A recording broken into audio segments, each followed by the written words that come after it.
নিজের বিয়ের অনুষ্ঠানে আনন্দে নাচে মেতে উঠল লালন। সম্পূর্ণ জানতে ভিডিওটিতে একটি লাইক করে দেখতে থাকুন। গল্পের শুরুতেই দেখা যায় লালন চলে এসেছে অনুষ্ঠানে। লালনকে দেখার পর মিনি খুব খুশি হয়। দুষ্টু আর মিষ্টু দুজন মিলে দারুণ সুন্দর একটা পার্টির আয়োজন করেছে মিনির জন্য। মিনি তো অনেক খুশি হয়ে যায়, কিন্তু এখনও মিনি জানে না এই অনুষ্ঠানে লালনকেও ডাকা হয়েছে। মিনি তখন বলে, সবাই কি সুন্দর নাচ করছে, এটা দেখতে কিন্তু দারুণ লাগছে। তখন আরণ্যক একটা পারফরমেন্স দিয়ে শুরু করে, যেটা দেখার পর মিনির তো অনেক ভালো লাগে। তার মধ্যেই রোশনাইও এসেছে। রোশনাই সবটা দেখতে থাকে। এর মধ্যে গরিমা বলে, আমার আর এই নাটক একদমই ভালো লাগছে না, বিরক্ত লাগছে। জাহ্নবী তখন বলে, আচ্ছা তুমি যদি এইভাবে রিয়াক্ট করতে থাকো গরিমা, তাহলে কিন্তু সমস্ত সত্যিটা সামনে চলে আসবে। সেটা কি হতে দেওয়া যাবে বলো? এখানে আমাদের নর্মাল বিহেভ করতে হবে, যাতে কেউ কোনো কিছু সন্দেহ না করে।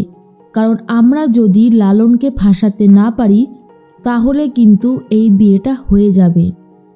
এর মধ্যেই দুষ্টু তখন বলে, মিনি তোর জন্য আরও একটা বড় সারপ্রাইজ আছে, তুই দেখবি না? মিনি তখন বলে, হ্যাঁ দেখব না কেন, অবশ্যই দেখব। এরপরেই মিনি দেখে লালন এসেছে। লালনকে দেখার পর তো আরোই খুশি হয়ে যায় আর বলে, সত্যি আমার কিন্তু আজকে দারুণ মজা লাগছে, কারণ আজকে এসেছে লালন। এর মধ্যে লালন বলে, মিনি সবাই মিলে এত জোর করলো যে না এসে আর পারলাম না, আসতে তো হলোই। মিনি তখন বলে, খুব ভালো করেছো, তুমি এসেছো, আমার তো দারুণ লাগছে। এর মধ্যেই আরণ্যক তো খুশি হয়ে যায়, আর অন্যদিকে রোশনাই দাঁড়িয়ে দাঁড়িয়ে পারফরমেন্স দেখতে থাকে। এর মধ্যেই জাহ্নবীকে একটা নাচ করতে বলে দুষ্টু। জাহ্নবী তো অনেক সুন্দর নাচ করে। তারপরেই চলে এসেছে রোশনাইয়ের পালা। রোশনাইও এবারে নাচ করতে শুরু করে দেয়। রোশনাইকে দেখার পর আরণ্যক কেমন যেন তেলে বেগুনে জ্বলতে থাকে আর বলে, তোমার মতন মেয়েকে আমি আর সহ্য করতে পারছি না। রোশনাই বলে, সহ্য করতে পারবেন কেন?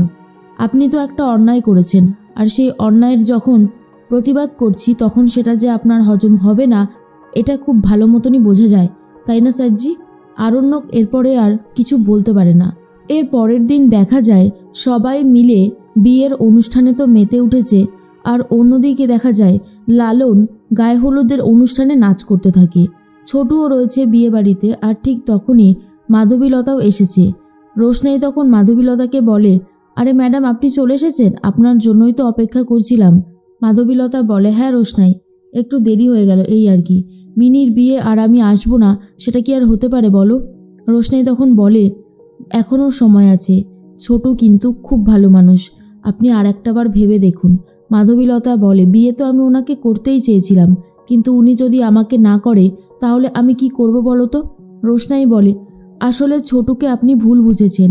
ছোটু কিন্তু নিজের যোগ্যতার কাছে হেরে যেতে বাধ্য হয়েছে। আসলে আপনি একজন বড় স্কুলের টিচার, হেডমিস্ট্রেস, আর সেখানে ছোটু সামান্য একজন বই বিক্রেতা। কত টাকাই বা রোজগার করে, তার জন্যই ছোটু এই জায়গাটা থেকেই কোথাও একটা আটকে গেছে, আপনাকে বিয়ে করতে পারছে না। মাধবীলতা বলছে, দেখো এমন তো নয় যে বিয়ের পর আমি আমার চাকরিটা ছেড়ে দেব। সব দায়িত্ব তোমার ছোটুর ওপর গিয়ে পড়বে।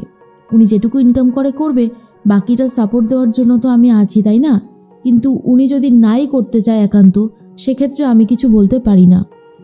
তখন রোশনাই বলে, আমি ছোটুকে বলেছি, কিন্তু ছোটু বলছে যে যেহেতু আপনি একজন এত পরিচিত একটা মানুষ যাকে সবাই চেনে মোটামুটি, সেখানে ছোটু তো কেউই না সেরকম। ছোটু আসলে নিজের দিক থেকে একবার ভেবেছে, তার জন্যই আর পাচ্ছে না এগোতে।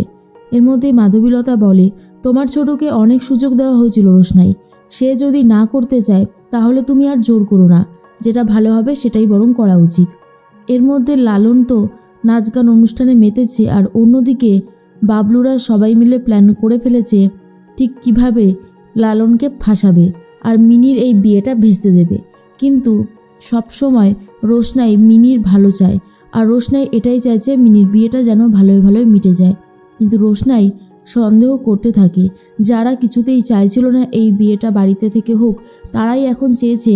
এই বিষয়টা নিয়ে কিন্তু রোশনাই যথেষ্টই চিন্তিত। তাই রোশনাই মিনিকে সব বিপদ থেকে বাঁচাবে বলে ঠিক করে।